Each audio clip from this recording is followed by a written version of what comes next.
In this video, we are going to relate force, inertia, and mass using the Newton's law of motion for a particle. From our previous discussion regarding force and force systems, we have learned that a force is a push or pull exerted on a particle.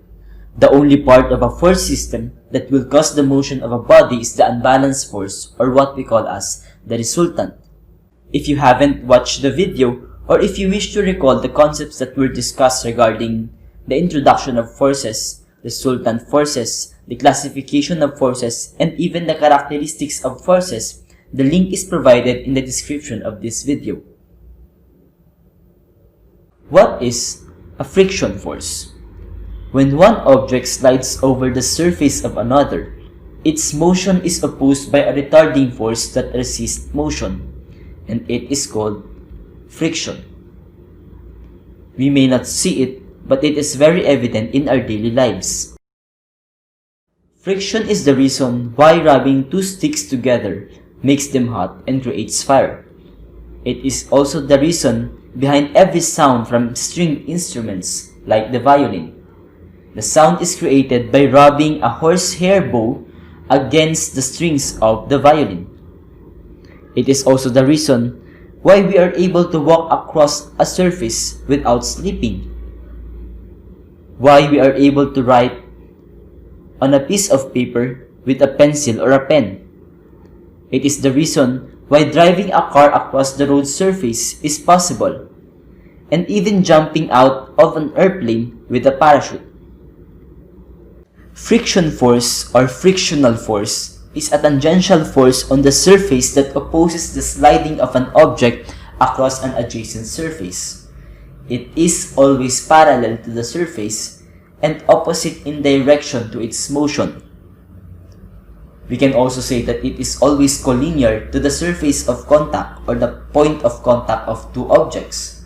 So whenever an object moves while in contact with another object, frictional force opposes the relative motion, and it is given by the formula F is equal to m times mu. Mu is the coefficient of friction, and the coefficient of friction is always dependent on the type of material of the two objects that are sliding to one another. Some objects have lower coefficient of friction, while some objects have a higher value for the coefficient of friction. Since it is a coefficient, meaning there is no unit for this value. Frictional force is designated by F, and N is the normal force or the force perpendicular to the surface of contact. There are basically four types of friction. The first one, static friction, for the case when one surface is just on the verge of sliding across another surface, meaning this happens just before motion of sliding surfaces, and it is given by the formula F sub s is less than or equal to mu sub s times n, where F sub s is the static frictional force, mu sub s is the coefficient of static friction, and n is the normal force. Static friction helps prevent slipping. It is the reason why we are able to walk across the street or hike on a mountain trail. Without static friction, our feet would slip as if we are walking on ice, because in that case, there is little to no static friction. The next type of friction would be kinetic friction, for the case where one surface is sliding across another at constant speed. This is also called sliding friction, and is given by the formula F sub k is equal to mu sub k times n, where F sub k is the kinetic frictional force, mu sub k is the coefficient of kinetic friction, and n is the normal force. Kinetic friction helps stop a bicycle. When the rubber brakes comes in contact with the bicycle wheel, the friction between these two surfaces makes the bicycle stop. Rolling motion is the resistance to motion caused chiefly by the deformation produced where a wheel or cylinder pushes against the surface on which it rolls. Rolling friction keeps vehicles moving. This allows the wheels on a car or a bike to move.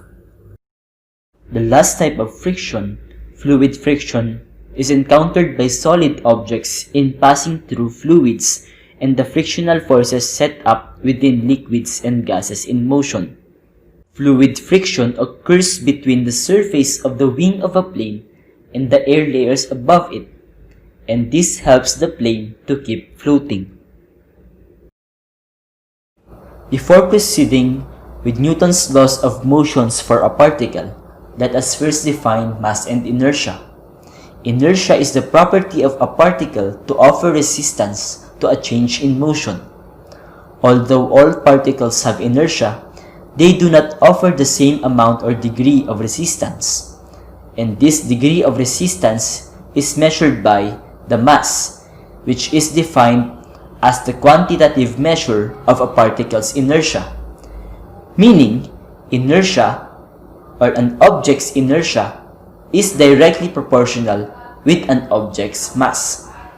The Newton's laws of motion for a particle is the basis for kinematic analysis in dynamics. The first law, known as the law of inertia, states that if no force acts on a particle, it will remain at rest or will continue with its motion on a straight line without changing its velocity.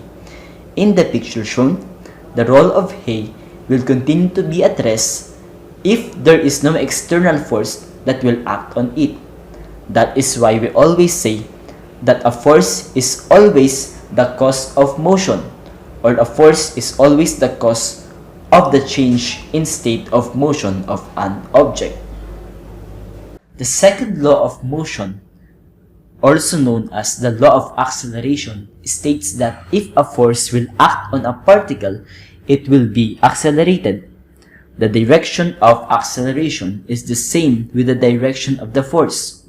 Its magnitude is directly proportional to the force and inversely proportional to the mass of the particle. That can also be written as A is equal to F over m, where A is the acceleration of the object, F is the external force, and m is the measure of an object's inertia or resistance to motion, or also called the mass.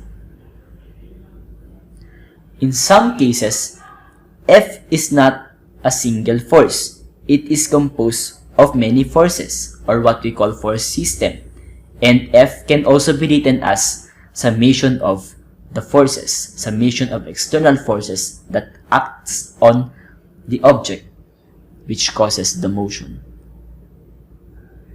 The third law of motion, known as the law of action and reaction, states that for every action exerted on a particle, there is always an equal but oppositely directed action along the line of action. If you will recall the characteristics of forces, there are three characteristics of forces. The first one is the magnitude, second is the position of the line of action, and the third one would be the sense or the direction. For this one, the action and reaction would always have the same line of action and the same magnitude, but they will always be having an opposite sense. Now that you already know the concept of Newton's laws of motion for a particle and the idea of frictional force, we are now ready to demonstrate it using an example. I have made a separate video for the application of Newton's laws of motion and frictional forces with the link in the description below. Thanks for watching. If you like this video, don't forget to hit the like and subscribe button and turn on the notification bell.